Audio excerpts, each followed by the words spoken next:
Tirupati deputy mayor ఎన్నిక రేపటికి వాయిదా పడింది. కోరం లేకపోవడంతో ఎన్నికను రేపటికి వాయిదా వేశారు. కూటమి మద్దతు కార్పొరేటర్లు ఎస్వీయూ సెనేట్ హాల్కొచ్చారు. ఎమ్మెల్యేతో కలిపి 23 మంది హాజరయ్యారు. అయితే కోరం కావాలంటే మరొక 3 సభ్యులు అవసరమయ్యారు. తిరుపతి ఎంపీ గురుమూర్తి, వైసీపీ కార్పొరేటర్లు సెనేట్ హాల్ బయటే నిరసనకు దిగారు. తమ కార్పొరేటర్స్ ని కిడ్నాప్ చేశారని ఆరోపించారు.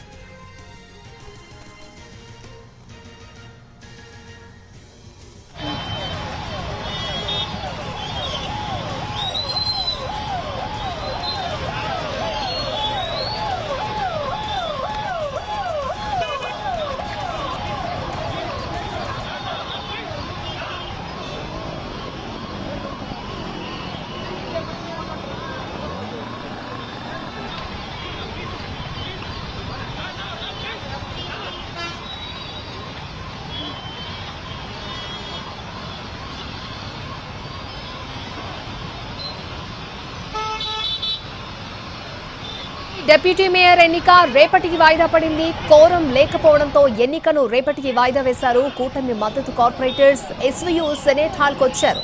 ఎమ్మెల్యేతో కలిపి 23 మంది హాజరయ్యారు. అయితే కోరం కావాలంటే మరొక 3 సభ్యులు అవసరమయ్యారు. తిరుపతి ఎంపీ గురుమూర్తి, వైసీపీ కార్పొరేటర్లు సెనేట్ హాల్ బయటే నిరసనకు దిగారు. తమ కార్పొరేటర్స్ ని కిడ్నాప్ చేశారని వారు ఆరోపించారు.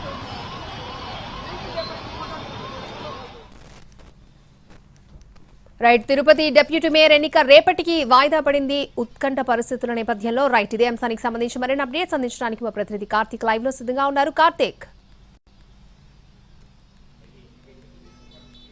రైట్, అంటే ఉదయం నుంచి అత్యంత హైటెన్షన్ తో నెలకొన్నటువంటి డిప్యూటీ మేయర్ ఎన్నికకు సంబంధించి కొద్దిసేపటి క్రితమే ఎన్నికల అధికారి వాయిదా వేసినట్టుగా కూడా తెలపడం కూడా జరిగింది.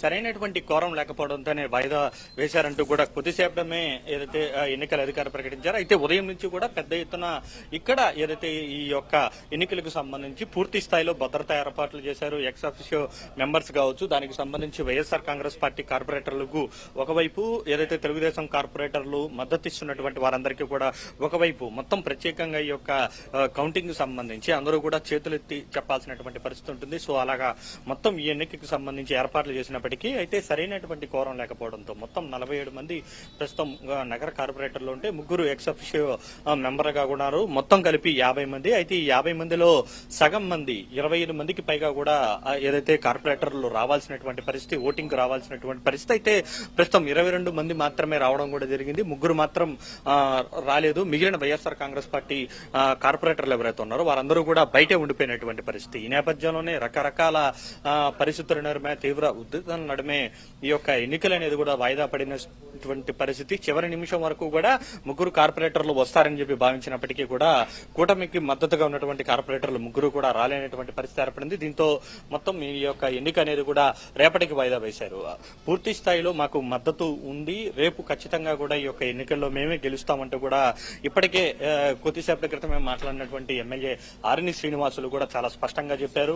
ఏదైతే ఉదయం నుంచి వైఎస్ఆర్ కాంగ్రెస్ పార్టీ కార్పొరేటర్లు మాత్రం మా కార్పొరేటర్లను కిడ్నాప్ చేశారు, మొత్తం 8 మందిని ఎత్తుకుని వెళ్లిపోయారు, వారు కనుక వచ్చుంటే మేమే ఖచ్చితంగా గెలుస్తాం అంటూ కూడా వారు కూడా కనీసం లోపలికి కౌంటింగ్ హాల్ లోపలికి కూడా రాకుండా బయటే ఉండి ఎంపీ తో కలిసి నిరసనకు దీక్షణకు దిగినటువంటి పరిస్థితి. ప్రస్తుతం వాళ్ళందరూ కూడా వైసీపీ కార్పొరేటర్లందరూ కూడా బయటే ఉన్నారు. ఏదైతే కూటమికి మద్దతిస్తున్నటువంటి కార్పొరేటర్లందరూ కూడా బయటే ఉన్నటువంటి పరిస్థితి. అయితే కొద్దిసేపటి క్రితమే ఎన్నికల అధికారి యొక్క కీలకమైనటువంటి ప్రకటన చేయడం, కోరంకు సంబంధించి సరైనటువంటి మద్దతు లేకపోవడంతో 22 మందే ఉండడం కారణంగా ఈ యొక్క ఎన్నికలకు సంబంధించి రేపటికి వాయిదా వేశారు. రేపు ఉదయం 11 గంటలకు భారీ భద్రత మధ్య ఈ యొక్క డిప్యూటీ మేయర్ ఎంపిక అనేది కూడా కొనసాగబోతుంది. అయితే అంతకంటే ముందుగానే ఈ రోజు జరిగినటువంటి గొడవలను దృష్టిలో పెట్టుకుని భద్రత పరంగా కూడా మరిన్ని చర్యలు తీసుకోవాలంటూ కూడా ఎన్నికల అధికారికి కూడా ఎస్పీకి సూచించినటువంటి పరిస్థితి. అయితే కూటమి నేతలు మాత్రం చాలా ఎక్కువగా చెప్తున్నారు, చాలా కన్ఫామ్ గా చెప్తూ వస్తున్నారు. ఖచ్చితంగా రేపు జరగబోయేటువంటి ఎన్నికల్లో కూడా మాకు మద్దతు ఇస్తున్నటువంటి కార్పొరేటర్లందరూ కూడా వస్తారు, వైఎస్ఆర్ కాంగ్రెస్ పార్టీ చేస్తున్నటువంటి ఆరోపణలను పట్టించుకోవాల్సినటువంటి అవసరం లేదంటూ కూడా చెప్తున్నటువంటి పరిస్థితి.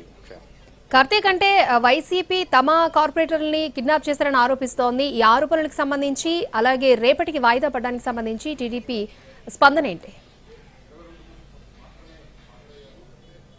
అంటే ఏదైతే చేస్తున్నటువంటి ఆరోపణల మీద కూడా పెద్ద ఎత్తున చాలా తీవ్ర స్థాయిలోనే ఎమ్మెల్యే ఆర్ని శ్రీనివాసులు అయితే ఆగ్రహం వ్యక్తం చేస్తూ కొద్దిసేపటి క్రితమే మనతో కూడా మాట్లాడడం కూడా జరిగింది. కిడ్నాప్ చేయాల్సినటువంటి సంస్కృతి మాకు లేదని, గతంలో దొంగ ఓట్లతో ప్రతి ఎలక్షన్ లోనూ పాల్గొన్నటువంటి చరిత్ర ఏదైతే వారికి ఉంది తప్ప మాకు లేదంటూ కూడా ఆయన చాలా స్పష్టంగా చెప్పడం కూడా జరిగింది. సో ఈ నేపథ్యంలోనే జరిగినటువంటి మొత్తం పరిస్థితులన్నింటినీ కూడా ఏదైతే నిన్న ఈ రోజు ఉదయం నుంచి దానికి ముందు రోజు నుంచి కూడా అక్రమంగా కట్టడాలను కూల్చివేస్తున్నారంటూ కూడా ఉందని అంటున్నారు. సో అలాంటి పరిస్థితి లేకుండానే తాము మాత్రం ఖచ్చితంగా గెలుస్తాము, వైఎస్ఆర్ కాంగ్రెస్ పార్టీ చేసినటువంటి ఆరోపణల్లో ఏమాత్రం నిజం లేదు, గతంలో కూడా ఇదే తరహాలో వాళ్ళందరూ కూడా నకిలీ కార్డులతో కూడా దొంగ ఓట్లు వేసుకుని గెలిపించినటువంటి చరిత్ర వారిది కాబట్టి మాకు అలాంటి పరిస్థితి లేదు, మేము న్యాయబద్ధంగా ప్రజాస్వామ్యబద్ధంగానే ఎన్నికల్లోకి గెలవాలనుకుంటున్నాము.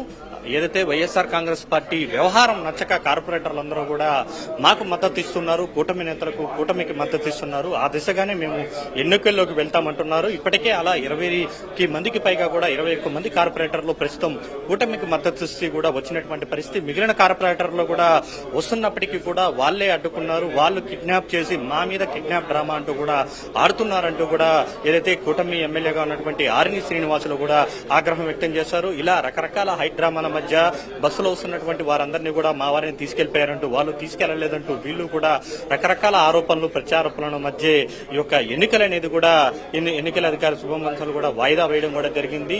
ఓవైపు పోలీసులు కూడా భారీ భద్రత అనేది కూడా ఉదయం నుంచి తీసుకున్నారు. మనకి ఎన్టీవీ స్క్రీన్ మీద కనపడుతుంది. వస్తున్నటువంటి పోలీసులు కావచ్చు, కార్యకర్తలు కావచ్చు, ఇరువురి మధ్య కూడా తీవ్రమైనటువంటి ఘర్షణ చోటు చేసుకుంది. ఒకవైపు మంత్రి ఇక్కడుండి స్వయంగా కూడా ఈ యొక్క ఎన్నికల ప్రక్రియను పర్యవేక్షిస్తున్నారు, మొత్తం కూడా ఆయన కనుసన్నల్లో జరుగుతుందంటూ కూడా వైఎస్ఆర్ కాంగ్రెస్ పార్టీ ఆరోపిస్తున్నా అంతకు కౌంటర్ గానే చెప్తూ ఉంది. గతంలో మీరు చేసిన దాంతో పోలిస్తే మేము అసలు ఏమీ చేయలేదు, ప్రజాస్వామ్యబద్ధంగా వెళ్తున్నామంటూ కూడా ఏదైతే ఎమ్మెల్యే చెప్తున్నటువంటి పరిస్థితి. ఈ రెండు రకాల యొక్క ఆరోపణలు ప్రత్యారోపణల మధ్య సరైనటువంటి సంఖ్యాబలం ఏదైతే ఎన్నికకు సంబంధించి కోరంకు సంబంధించి 25 మంది లేకపోవడం కారణంగా ఈ రోజు ఎన్నికల అధికారి కూడా ఈ యొక్క ఎన్నికను కూడా వాయిదా వేయడం కూడా జరిగింది. రేపు ఉదయం 11 గంటలకు ఎస్ యూనివర్సిటీ సెనేట్ హాల్లో తిరిగి ఈ యొక్క డిప్యూటీ మేయర్ ఎన్నిక అనేది కూడా ప్రారంభం కాబోతున్నారు. కార్తీక్, అంటే రేపైనా ఎన్నిక సజావుగా జరిగే అవకాశాలు ఉన్నాయంటారా, లేవంటారా?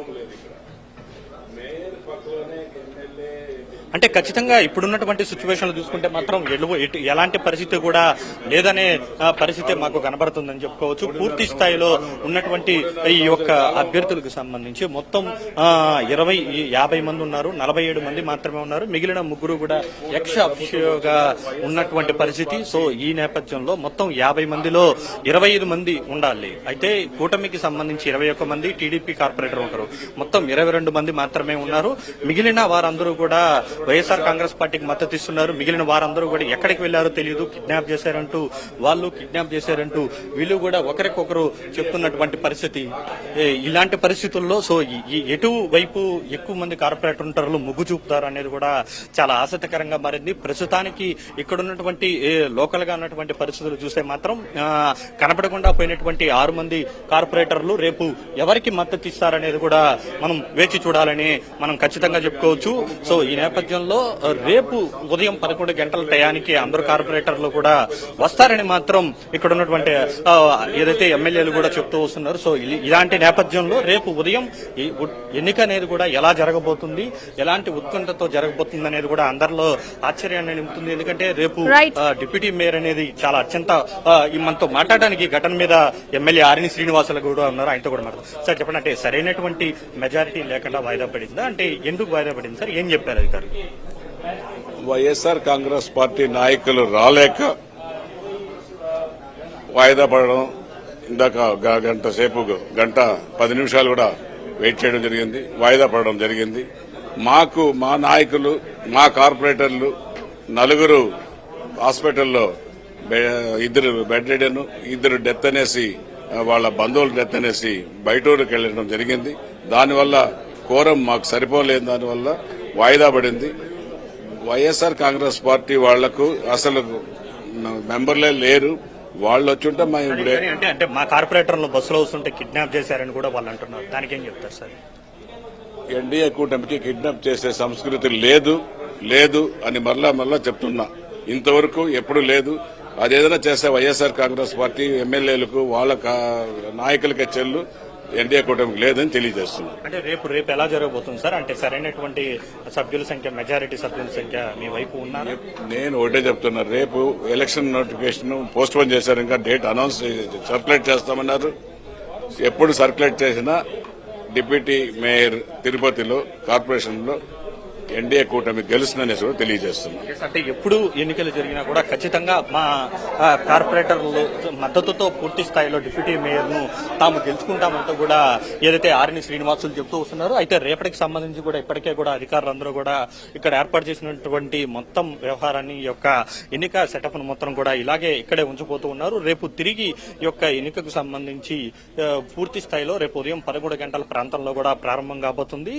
వచ్చినటువంటి కార్పొరేటర్లందరూ కూడా చేతులెత్తి తమ అభిప్రాయాన్ని కూడా వ్యక్తపరచాల్సినటువంటి పరిస్థితి ఉంటుంది. కాబట్టి ఖచ్చితంగా ఎవరైతే 4 కార్పొరేటర్లు రాలేకపోయారో రేపు వాళ్ళందరూ కూడా వస్తారు.